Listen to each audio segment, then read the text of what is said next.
Welcome back to Gunsmith Part 14 in the Hardcore Wipe. Here is the final build for the HK that we need to make if you just want a quick reference, otherwise we will dive in. So there's a couple of problems with doing this wipe. One of them, that this quest is quite hard to do without having the flea market, because there's two parts that you really do need, one of which is this, the 556 RC2 sound suppressor. You can't buy this anywhere from the traders, you don't get it from any tasks either. And the second part is this one, which is the LA5B PEQ tactical device, which is on Mechanic 4. Now that the flea market is back, you can go and buy these there for a bit of a premium, but this requires you get to level 35. Okay, so let's jump into getting the HK itself first and foremost. So this is on Mechanic 4. This is the easiest place to get it. Obviously, you can also get it from the flea market as well, now that it's open. There are two quests that allow you to get this as well before this. One is Lend-Lease Part 2 from Peacekeeper. This is obviously quite a hard quest to complete. The second one is Against the Conscience Part 1, which is one of the final tasks in the Ref Theta Container questline, which is probably the easier one if you really are struggling for HKs. You can also find them in Raid on Rogues and Raiders, so maybe roaming around as a scav to go and find an HK might be the best option. Once you have one of those, we're going to put on the receiver here, the upper receiver. There's only one of them. And where we should start, we need to add on the shortest barrel, because this build is very weight sensitive. So we're going to add on the 11-inch barrel here. And from there, we're also going to add this, the 9-inch Midwest handguard, because this one is a lot lighter than the others. We're going to add the gas block because that just needs to be added at some point. And now we're going to get ourselves into some required parts. So on the pistol grip, you have to add this from Peacekeeper 3,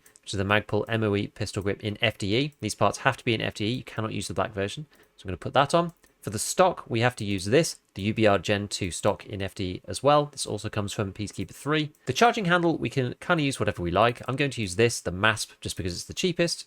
And now we should look at these trickier parts. So for the suppressor, we need to add something first, either the war comp or the SF3P. Doesn't really matter. The war comp comes from Skier, the SF3P comes from Mechanic, so I'm going to use that. On top of that, you then need to add the RC2 that you found in some way or bought on the flea market. We have another part that is slightly annoying as well, which is on here. We have the M-Lock cantilever mount. This gives you +1 ergo, so don't use one of these other ones. Make sure you use this to give you +1 ergo, or you'll have to make up for it somewhere else. And on here, we're going to add this, which is this one, the L3 Harris LA5B. This looks very similar to this guy, so just make sure that you get the right one on there. It has to be this LA5B PEQ tactical device. We'll put that on. Then underneath, we're going to add this, the M-Lock 4.1-inch rail, as we usually do, which then allows us to add the RVG in FTE. This comes from Peacekeeper 3.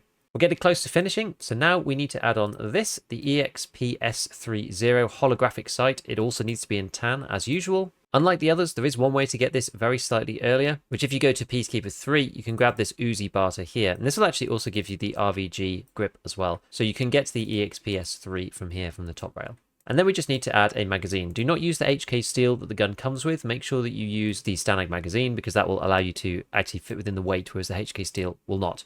On the front and the back, we're going to add this, the Chris Defiance front, and here the Chris Defiance rear as well. This allows us to get 1 extra ergo to reach 60, which is what we need to for this particular build. A few things to watch out for. If you do pick up an HK from the Raiders or Rogues, make sure that the durability is over 80. This one needs to be higher than all the rest of the Gunsmith builds. Second part, make sure there's no ammo in your magazine if you're buying it off the fleet or using one from your stash. Otherwise, you'll tip over the 4 kilogram mark and you won't be able to build it.